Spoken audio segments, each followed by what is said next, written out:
How do I explain how God became a man? That man might be the sons of God. And how do I describe how glory swallowed shame, and instead of shame you gave a crown? I look at me, I see you, and it's a wonder to my soul. Your love for me I can't explain. I look at me, I see you, this is what your grace has done. Your love for me I can't describe. Reka dusabe umukozi w'Imana Desire adusomere. Namwe muzigure Bibiliya Petero wa mbere igice cya 4 umurongo wa 3 hamwe no mu Baheburayo 6 umurongo wa 1 n'Abikorino wa mbere 15:33. Nabwo tujya dukorera amavuta yo kwigisha, twandike twumve ibintu 8 byotuma umurongozi uba umurongozi mwiza, ashobora kurinda amateka kuri we nyine, ashobora kurinda amateka mu muryango yavukiyemo, ashobora kurinda amateka mu gihugu, ashobora kurinda amateka no ku isi yose. Ishengero ukuntu yitwa ni repentance and the holiness for revival need itanguro none itanguro ni none muvuga ngo tujya twita itanguro ni na uzo tujya kwiye kandi kureba ure wumve ugomba kuvuga itanguro ni ni rero biruka katubwira itanguro ni ishengero yo kugira ngo tujye kwiyana no kwega ngo mugire gute none itanguro yo cyangwa muratazi n'icari itanguro ni none no bavuga itanguro bazokoza itanguro ntabwo tukabona Imana ifasha tugatwara itanguro twese ngo twari itanguro hamwe itanguro ni nurundo twari kintazi umuntu umanishenga kugira itanguro cyane hamo arindiriye arabantu mu ishuri yo babishwa akaza kuna mukamari baje nta n'umwe ashobora kwiga mu cyane n'ubundi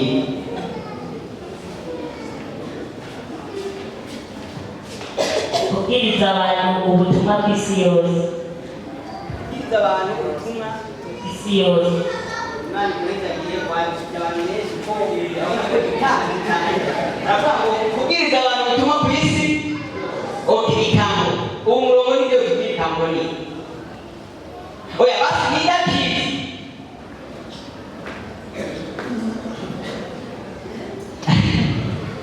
haleluya ikango bivuye muki mu bivuga rero gute bivuga mu bivuga gutambuka hatambuka warameze gute sawa hatambuka warasiziri kugira ngo twari tambuka kubanza gutambuka nawe murabyumva neza umuntu atwara tambuka aba yakambutse mu kinyarwanda tambuka bita gute nta n'ubwo yagiye umubyuro cyangwa ubyutse sawa ahashaka gusa kugira ngo tutahure mu ngeri zibiri zisa n'izitandukanye mwite mu Burundi n'ikangura mu Rwanda n'ububyutse ububyutse urumva ari umuntu aba yaraguye hanyuma ategera gute Yesu nashimwe cyane abahinga bagerageje kuraba basanze icyo Imana imaze kuvuga icyo Imana yari yararemeye umuntu atari cyo umuntu ariko araba Imana ishimwe mwogenda kuraba mugasoma icyo Yesu yavuze ibyo yavuze agira agende hari ibintu byinshi yavuze mugabo tutarashobora gushikamo kubera tugize gute tutaratambuka Imana idufasha imbaraga zavuye Yesu zikamukura mu bapfuye Yesu yavuze ngo ntiyari gusigira abigishwa kubera ko kwisigira abigishwa ntiyari gushobora kutunga biriya mbaraga Imana yohereje ngo zizamure Yesu mu bapfuye Imana yazimukumanije kugira ngo Yesu azidungane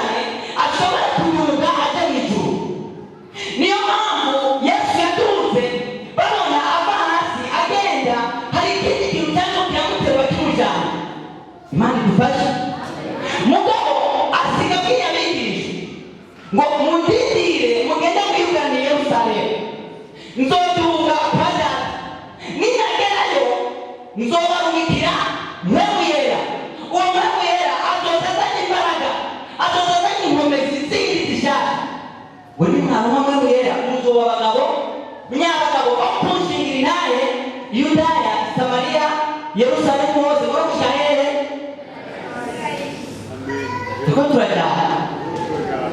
Rero izo mbaraga Yesu ageze mu ijuru anatanga raporo ku Mana. Izo mbaraga ni za zindi Yesu yadurishaza. Izo mbaraga ni za zindi Yesu yakirisha abarwayi n'impumyi n'ibindi byose. Izi mbaraga ni za zindi zatuma Yesu aca ku mazi. Mumurikire neza.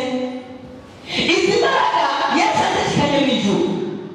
Ntacyo zari gukora mu ijuru kuko mu ijuru ntibapfa. Mu ijuru ntibabwara. Niyo mpamvu Imana yazitaransifera muri Mpwemu Yera arazirungika wa munsi ngo bumve igihinda kivuye mu ijuru, batangura kuvuga indimi nshyashya, batangura kwerekwa, bakora ibintu bitangaje batari bakora. Yesu nashimwe.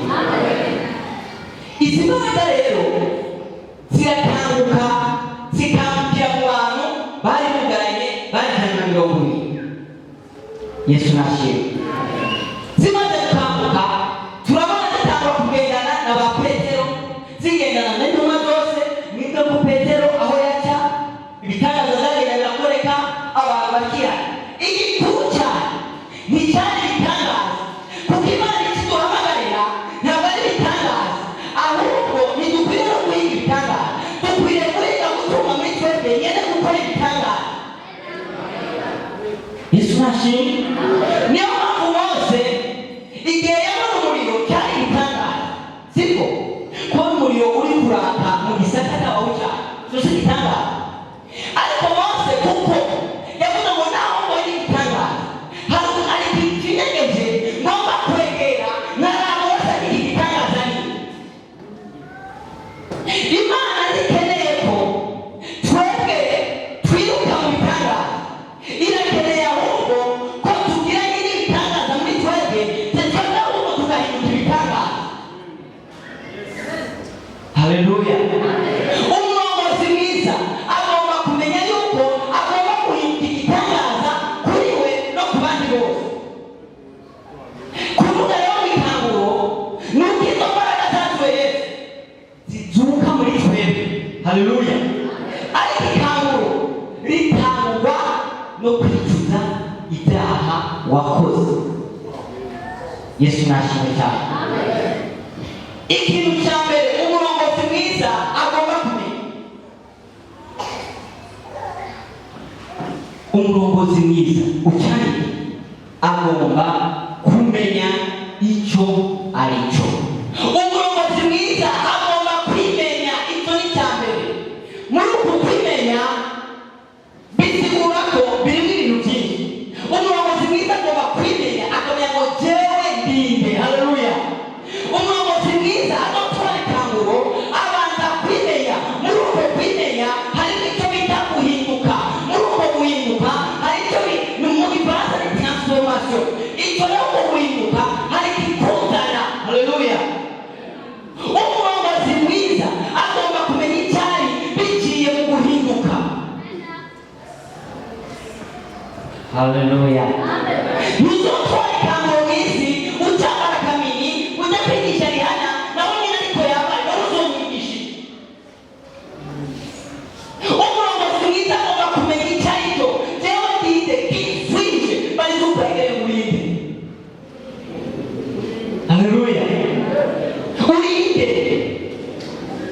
Umurongozi mwiza agomba kwimenya uwo ari we. Muri uko kwimenya rero niryo kanguro abanza gukanguka muri we agahinduka. Amaze gukanguka muri we agahinduka neza. Nibyo ngomba kuvuga ko icyo ni cya mbere. Agahinduka. Amaze guhinduka hari ikintu cyakora. Kubera ko umwanya turega ngomba kubabwira ibi bintu ni ibintu 8. Kandi muri ibi bintu 8 niyo tutanabiheza ikindi gihe kizoboneka mbandanize.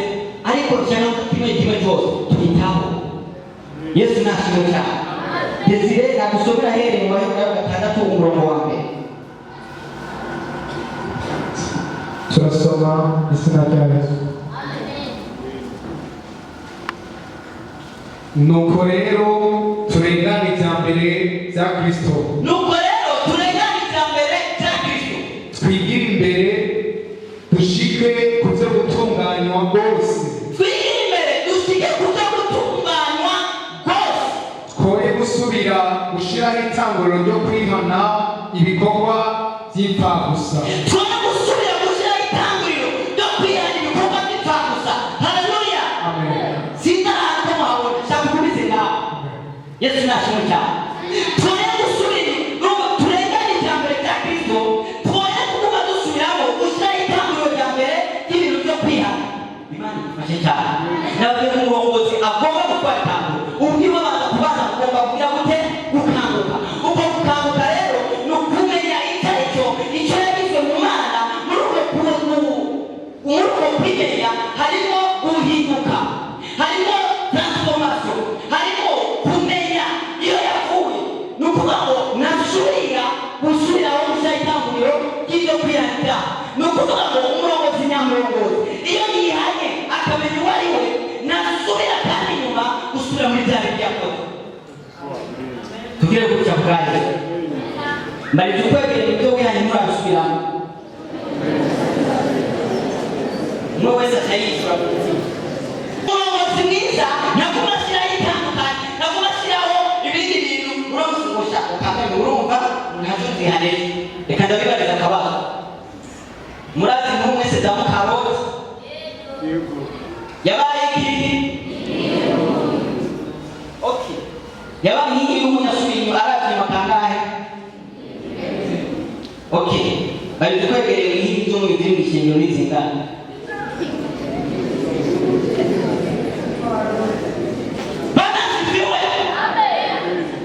Wamoje neza? Okay, yero reka tugende kwigisha nyamba nabari kubakuza. Haleluya. Mukaroti yabaye nini? Asubiye inyuma kangahe? Wowe umaze kubesha kangahe? Uri iki?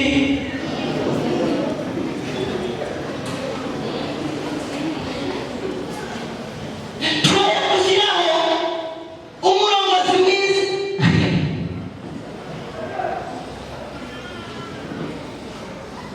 Ese dusomere Petero wa mbere 4:3. Ube kure umura dusomera kandi ntabwo tumenye. Turasoma mu izina rya Yesu.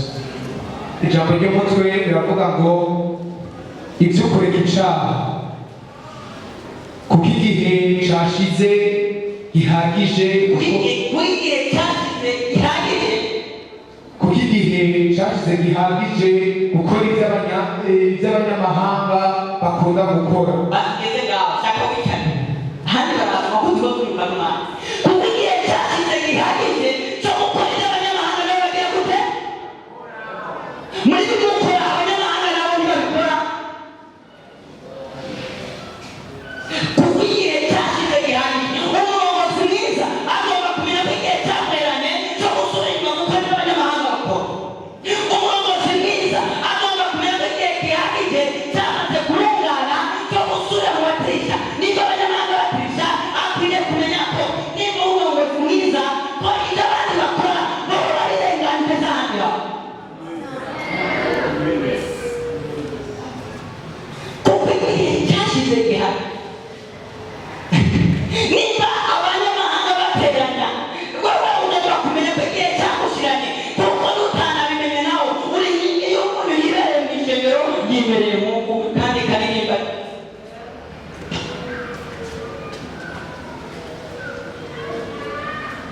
Soma cyaha Abikorino ba mbere 15:31.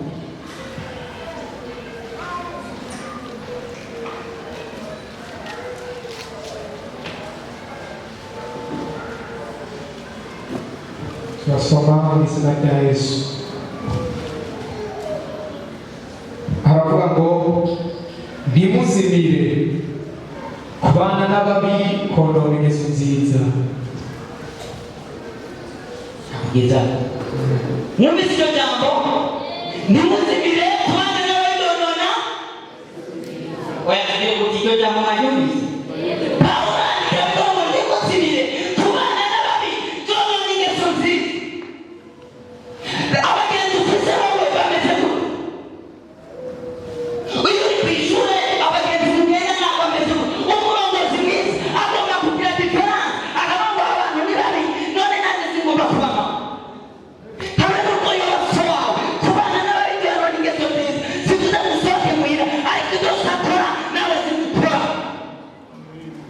umurongozi mwiza agomba kumenya ngo nawe ukubita abantu jewe sinzomukubita ahubwo nzomwigisha ijambo ry'Imana. Umurongozi mwiza agomba kumenya ngo nawe mugenzi wanjye atrishe jewe nanjye singomba gutrisha. Umurongozi mwiza agomba kumenya ngo nawe abantu bangana jewe singomba kurangana, kuko igihe cyageze gihagije cyo gukura ibyo abanyamahanga bakora. Raba ndababwire probleme Afrika ifise, twirwa turavuga ngo Afrika izotera imbere. Neba hari ikintu gikwiriye gukora, bakwiriye gukanguka hama bagakangura abantu. Imana ishimwe. Kugira ngo Afrika ikanguke hari ikibazo kimwe maze kwiga kidahuye na Bibiliya, ihuye n'imibereho maze kubona muri Afrika. Abashinwa ntibasenga baranga Imana, ariko naho badasenga mu mibereho yabo batandukanye na twebwe twirirwa mu rusengero. Imana idufashe. Murazi icyo ndabibwiye? Haleluya. Murazi icyo ndabibwiye? Ndiko ndategura urugendo rwo kuza mu Burundi muri vakansi. Nari mfise amahera menshi mu mufuko mu ngodo kubera yari munyumve neza iryo tike riba rirenga miliyoni 2, sibyo? Muri jewe yo ndayaronka sinari kuza, sibyo? Umunsi umwe ndiko ndagenda mu isoko ndatera irimo amafaranga, ndayitaye ngera kure. Maze kugera kure ndavuga ati tangaza kirabaye. None Imana uremeye nyine namaze gupractice kugira ngende mu Burundi, none birasi. Ndavuga ati ntabwo umva nyene atimba ndamu. Yesu nashimwe cyane. Nire ko ndasubira inyuma kurabona agenda cyane, nasanze abazungu b'Abashinwa bariko barahigisha umuntu yataye ingoro. Ati hari umuntu yataye ikintu kimwe, hari umuntu yataye bahigisha. Aba bantu ntibazi Yesu n'amatwi barabo, ariko muri bo barazi ko kwiba ari bibi kandi badashobora kwiba ikintu kitari ikiwabo. Mu Bushinwa n'ubwo afite ntungaye kandi ari ibintu cyane, ariko nisige ntungaye mu Burundi uraba batizotubana mu rupangu rw'umwandiye.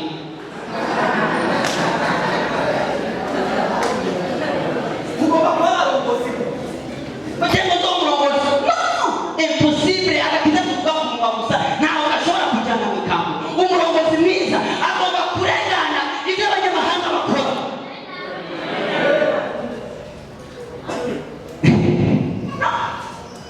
Izi nyigisho ziragoye ariko niko kuri. Imana idufashe kugira ngo uzonashike mu ijuru uzoba umuritere mwiza yahindutse. Okay, mushobora kuvuga ko niko ndabeshya. Ejo tubikundana na madamu wanjye Anita tukira abashira, haza umukozi w'Imana ngaha wa mukongomani nimera cyane mbere kwa mujyanye yari yaje gukoresha igitari gikora igikomeye yitwa Barnabas. Sasa aravugishwa mu nyuma aravuga ati umuntu agenda kwikimana mukorera asenga atangishikama gishiro. Anita nawe yari muririmbyi hariya cyo muririmbyi yumva nyabarapse n'agahumbi ashwanya gakonda gatanga mu izina ryayo. Kubera iki yaragatanga gatanga nanjye ndagira gute ndarisivira. Sasa kuza gutanga agahumbi yibagira ngo yite kwesize kumeza hali ya kumenya waririmbyi yakurenga uhegereye n'abashika telefone ntavuga ati itangaza cyane. Turiko turabwishwa mu ndimi abandi nabo bakora amatelefone. So akora cyane kaba n'abandi bakikukara ngaha ukazona abantu baje kuvuga ati panchina la Yesu. Hari impombe zitangaje mu maraso ya Yesu. Bundi nawe karaba ibi biratuwanga. Demire tegese.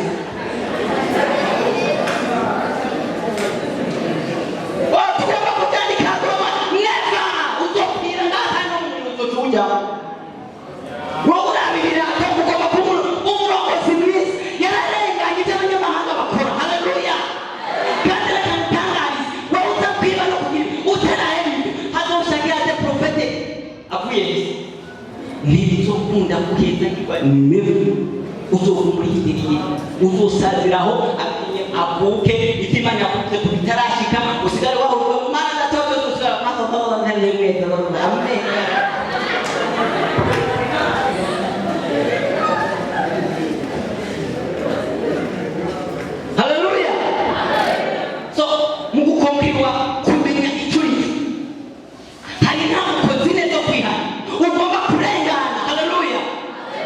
icyambere kwihana bisigura gupfa. Haleluya. Nicyo bitwa Pawulo avuga ngo napfanye na Kristo. Abemeza ko bapfuye mubiri gutya ntituraheka ndacyaba mwemeze ko mwapfuye. So niba warapfuye kukubeshya ukabisubiramo, hariyo umuntu yapfuye akasubira akaboneka bamwita abazimu bangahe mwishengero.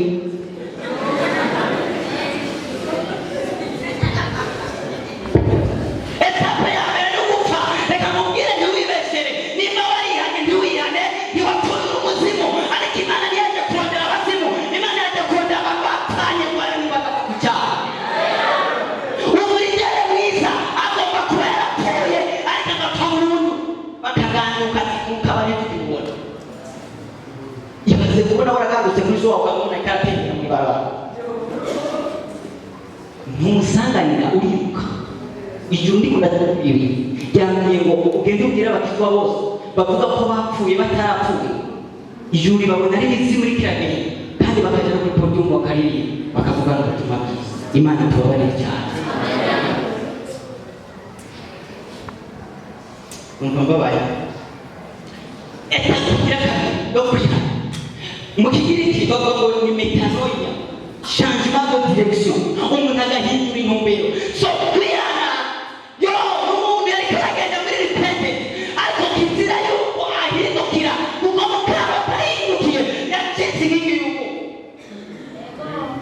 Abantu bamaze kwihana bakaba bari kwebe beza, bakaba abarongozi beza, n'abantu bameze nka Loti. Kugira ngo Loti, uyu mugabo yitwa Loti, marayika w'Imana aramubwira ngo utume Sohari, amaguru yiwe ariko aragenda i Sohari. Bari kumwe na sheri wiwe.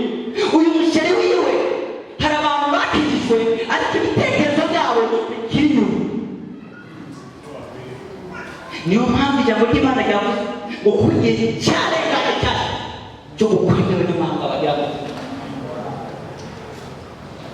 Loti ariko aragenda nabi Sohari, marayika w'Imana yababwiye ngo usubire inyuma gato. Arabihinduye umuntu Karoti yaragenda. Hari abantu bivuga ngo bavuye mu isi ariko isi ntiyabavamo.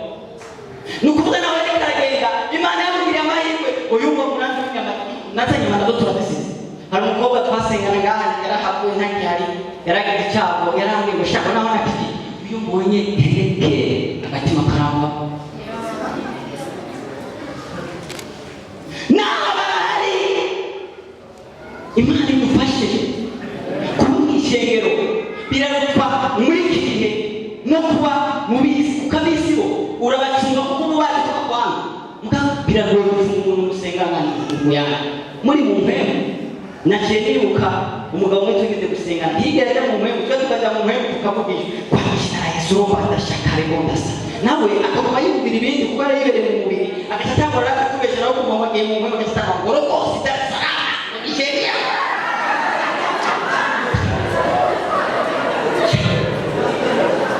Kubera rero twaba turi mu bantu babatize bakibaza no kugisha nani hamwe n'ishaka rwose ndazi na Dar es Salaam ndahazi ino ni inyuma.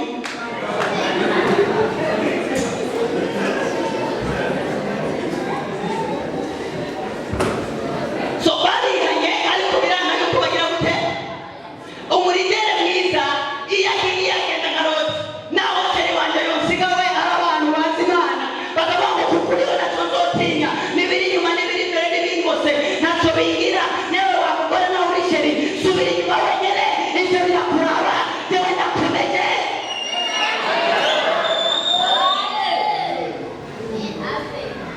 Haleluya, haleluya. Nta muntu azotwara ubundi mu inyungu yawe buri wese ukuntu gato ki ikindi bisigura kwihana kugira ngo ndangize igikwane. Kwihana bisigura ko bituma utaho. Abanyumvise bagira ubuti kwihana no kugira gute nindamaze kugisombe n'ubugarakadawa arahari. Jewe byari kushikira ngo yama nyamba narinda nihije aho nibani kugira neza. Hanyuma yo uri muri kurari yangu ya ibyo badashoboye ubugari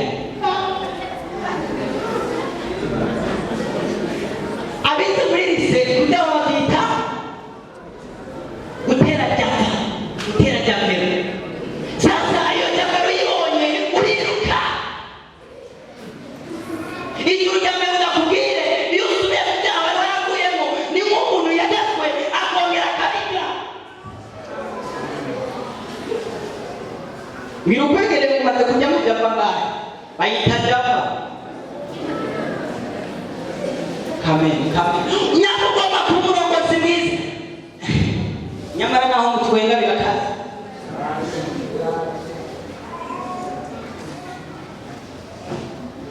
Navuze ngo umuntu yagira umunsi ngo twige kuba umurongozi mwiza yagize amahirwe.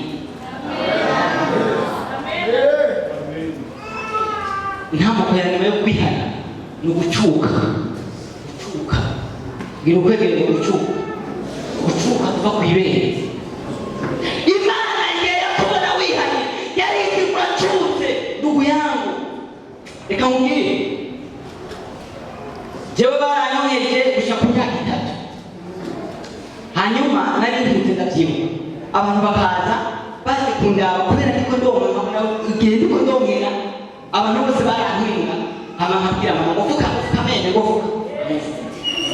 Nukuvuga ngo umwana agitanga kuvuga ibere riramuryohera ariko pakura rimutera isoni. Nimba warihanye hanyuma ugasubira mu byo wadashe mana yawe ariko unagifise se wiwe ashaje w'umutama agere gute wewe uramufise ngira ndakubaza none nk'ubu wokumva baraguhamagaye wewe ngo soba ariko ashaka ibere ngo ashaka konka nyina wotugira gute wovuga gute wovuga witangaza kiraba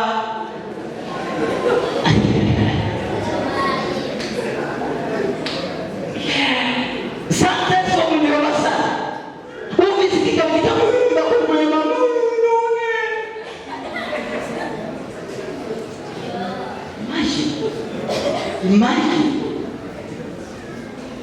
Ukirigisi wa mbarakabuni, ukirigisi wa kiuye, ukirigisi wa kitagute, na nuyu mwanya wikongora kititwe.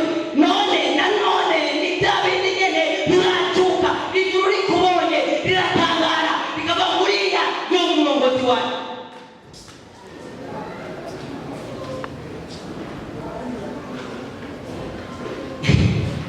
Bene jaa, kada babazi.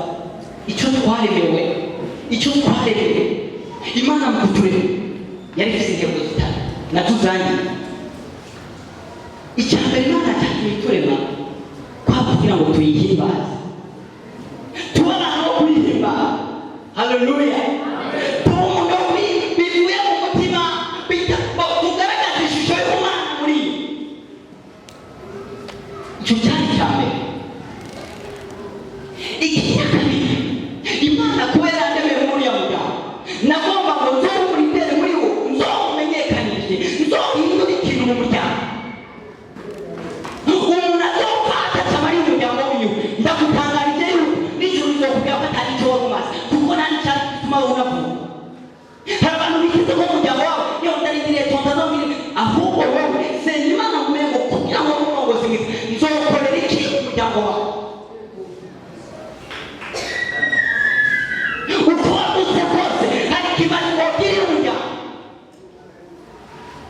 Ikindi kirada Imana yaturemeye kwari kugira ngo duhindure isi. Ariko iki kintu rero isi woyihindura gute nawe utarahinduka? Imana irakeneye transformation. Imana irakeneye guhinduka kugira ngo umuritere mwiza banguhinduke. Amen. Umuyobozi mwiza yarahinduye. Imana igufashe. Haleluya. Haleluya. Ibintu birakomeye cyane. Hari ibikosa bakunda gukora kandi nari no munsi ni nishyurirwa nagize.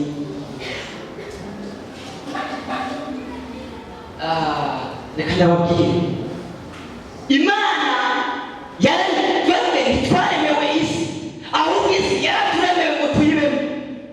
Akaniko namenye no munsi turabona ko twaremewe ku bw'isi ahubwo isi yararemewe ngo tuyibemo. Imana yaremye isi ngo itubere ubutungo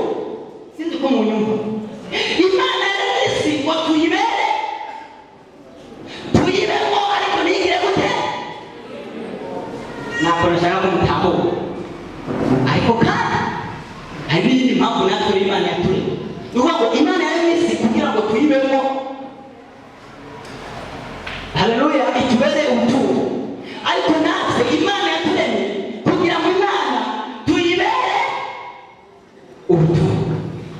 Abantu sinzi ko Imana yaremye kugira ngo itubere ubuturo, ariko natwe Imana yaturemye kugira ngo Imana tuyibere ubuturo. Imana ishaka kuba muri wowe, ariko yarakuzayi. Iyo musenga rero akantu mumenye uno munsi, mwebwe musenga ngo mube mu Mana, oya, ahubwo Imana ishaka kuba muri wowe.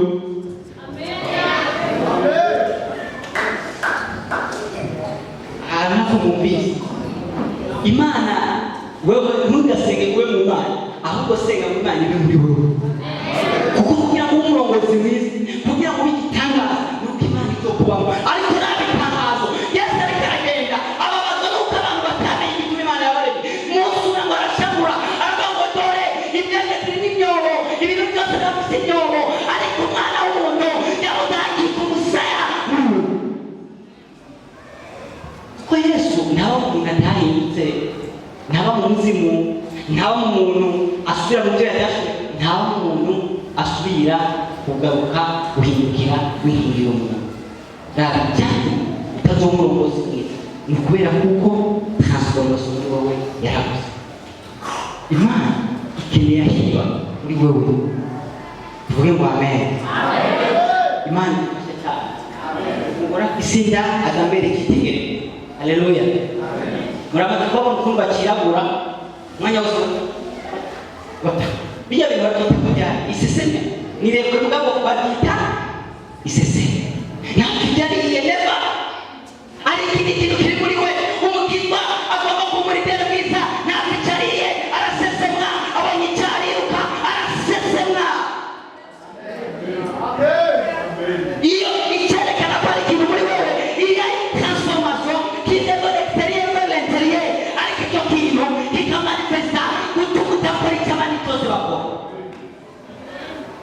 Igitangaza peyateje kubona ibyo abantu bakora. Reka mbwira, ukabona umuntu ajya kubwira umva n'ibyo dini wowe usuma twoyikora, oya ntuzuhigishe cyane murakizwa, yabonye ko ibyo wobishobora, yabonye ko nawe iyo ndiri usa nawe mukora.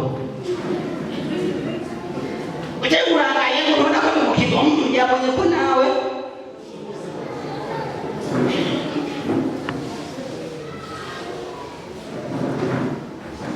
ndahise ndabwira turazi ikaze didazi. Ni ukuvuga ngo kumenya icyo uri cyo ni ukugira identite, kugira karanga kakuranga wowe. Ikintu gitebye kuko ni probleme muri eglise, na gitebye kuko ni probleme mu bakizwa ba kino gihe. Kugira karanga, kumenya icyo uri cyo ni ukumenya uri wo, ukamenya agaciro kawe, kugira ngo umurongozi mwiza ubone amenya agaciro k'icyo uri cyo. Ntugutare dukoze abamaze gutunga karanga muntu bagire gutya. Karanga muntu iri kwiki izina, se wiwe, mama wiwe, itasivire. Umuntu warose karanga muntu yiwe bigira gute? Numwihendako. Imana ishimwe. Ubonye karanga muntu uramenya ko uri ni mwene nde, mwene nawe ikimana ikeneye kugira umurongozi mwiza, utegeka ko waramenye so mwene nde, kandi iyo wamenye so ukora ibyo akora. Imvizina mitembera Imana mwabonye yiba bayita so wawe yitwa nde? So wawe yitwa nde? Yesu yije kangahe? None ko tukora bega wapigiye kuri soni. Upamuka bosha pamuka. Hari abantu bazi yuko ngo se bosha. Wokarakase. Wakiba nkase. Uzopfe wiba nkaso, ariko data wo mu ntiyiba mu izina rya Yesu. Abantu bamenye icyo bari cyo, bibiri cyo cyanya, kuko basa n'uwababyaye, wanaga baramutu bwa kabiri. Yesu akabazana kuri we, igakora ibyo bakora. Mbega mwene data uzomurongozi gute? Ukikora ibyo umuryango wanyu bakora. Ukagiye iwacu turabatuzisha, utonga mugaso kutugendera ngo tuve kwa bahutu.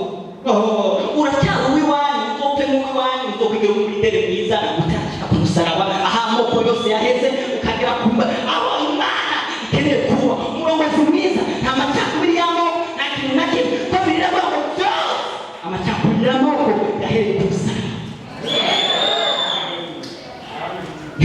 Amashengero y'ikigera ukora pastor w'umutuzi uri kucyegera cy'umuhutu, itangaza wabura ngo n'abarongozi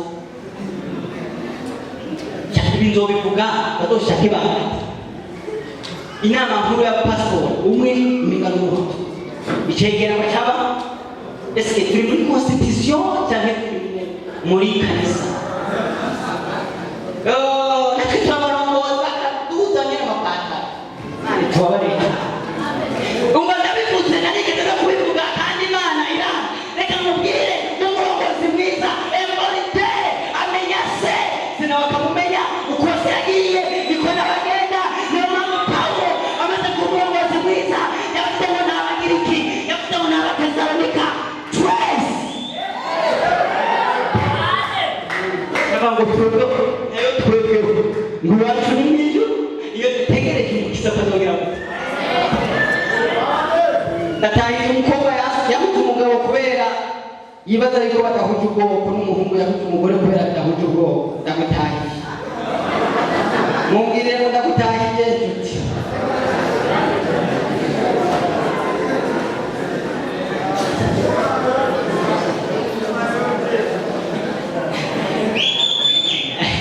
ariko Mana yanjye igitangaza ushobora kubera umuhungu kubera amakuru manini cyangwa yose ariko igitangaza reka ndababaze bacu reka nze kumva ubwoko kuko bwarabamaze ndabizi ubwo abandi bagira batumare ndabizi abarundi none jene ikibazo cyane none uvuze ngo umuntu afite izuru rinini cyangwa rito kandi watubyaye rero none Imana turazi izuru rye uko ringana ngo tumenye Imana ikunda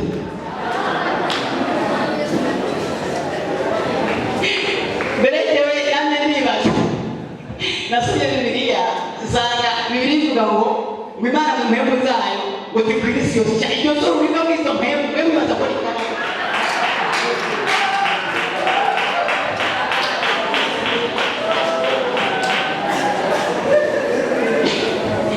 ndababwire igitangaza abantu bazokwisanga bari mu muriro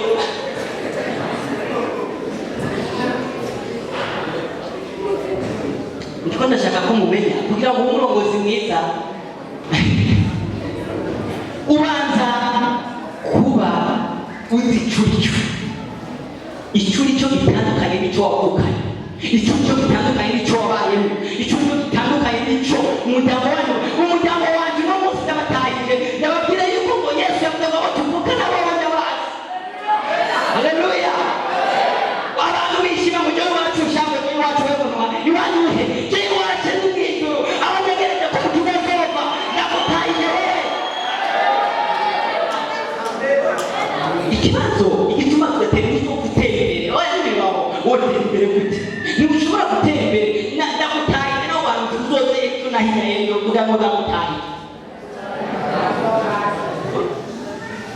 kubera iki niyo zo kubera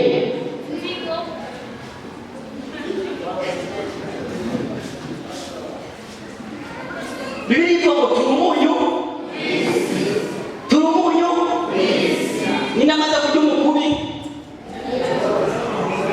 sawa turiga okay nawe uri mu munyu cyangwa utagira umunyu nawe uraho utagira umunyu je nawe uri umeze gute nawe uri ku munyu w'iki igituma isi rw'ibyandiko yabuze iki igituma Burundi burura nk'umukubi nuko bwabuze abakizwa bari mu munyu wawe wewe ndagutahije wewe wamukizwa wawe byase ku munyu w'isi reka ndababwiye abamaze kujya kugura umunyu ni bande abamaze kugura umunyu aho ndiko ndababaza umaze guhorja umunyu mu kugura ninde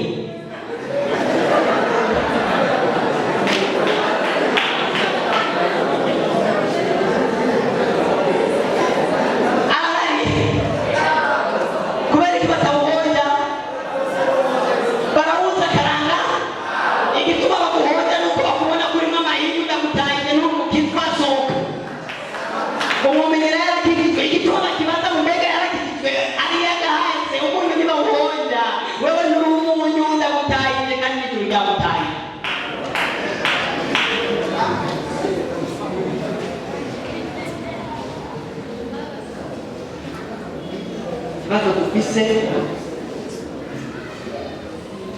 ikibazo dufise ni perte de l'identité.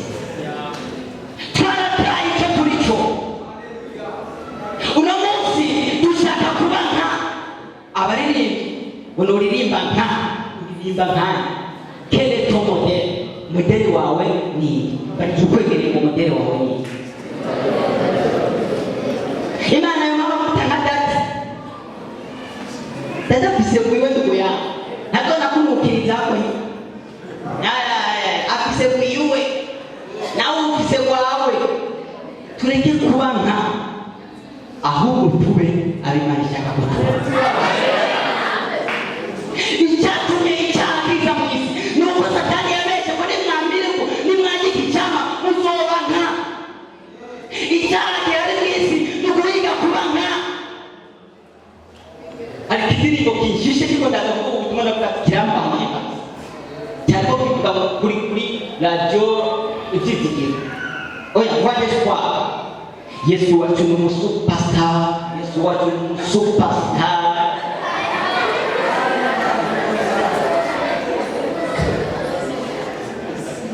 Ikibazo abantu bagitobanye n'abaga mu cyane kuba nka kubera ko yaririmbye nka kubera Beyonce yaririmbye nka nawe ugomba kuririmba mu mujyo nka hindukira ntuzopfuba umurongozi mwiza utaramenya umudeli wawe kwa Kristo.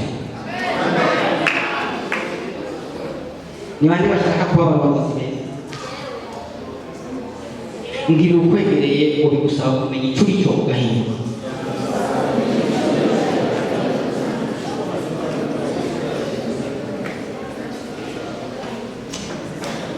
Ndarangije twe yanjye nababwiye ngo ndashaka ko mumenya icyo turi umurongozi mwiza habe kuvuga mu kwigisha rimwe cyangwa zibiri nkarangira ibindi nzobyigisha ikindi gihe ndetse nari umwana. Yesu nashimwe. Abatizo bibaza ngo kuba mu batizo kwa mwidini ngo niko gukizwa. No! Hari mw'ikambi yarabaye abasivili ariko sinabasore.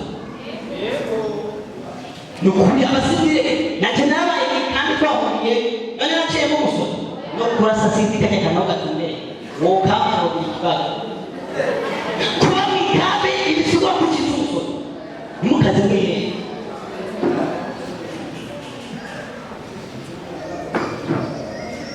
Wundi yarasengeye wakitwa aranabati ikindi kuba warabatizwe ntibisigura ko wakitwa umwana w'Imana. Hariho ufite umupaye iminde n'umupaye senge hari itandukaniro. Umupaye iminde n'uwo wajowe umupagani mugazi wese hariho n'umupagani yumye ataraja mu mazi nyine paye iminde na paye senge. Hari umugabo umwe mu babatije aravuga ati ndabiboye ndakubatije ku izina rya data n'irya mwana baca bambwira ngo rero urahindutse icyaremwe nawe azafata ngo kumbe kuvuga abanyamajambo umuntu baramuhindura atayibaza yuko ibintu byose azobihindura. Mugabo yari yakijwe atari cyatumye muhira ngo agezeyo aragatita kame kuko nahindutse primus sindayindika bati babimbiye nayo yarakunda ibiye ngo cyaragifatikiye ngo mu izina rya data n'irya mwana agifumba mu mazi yo mwibasi gifundiki warakibira ngo ndakubatije wari primus guhindutse sutahitse.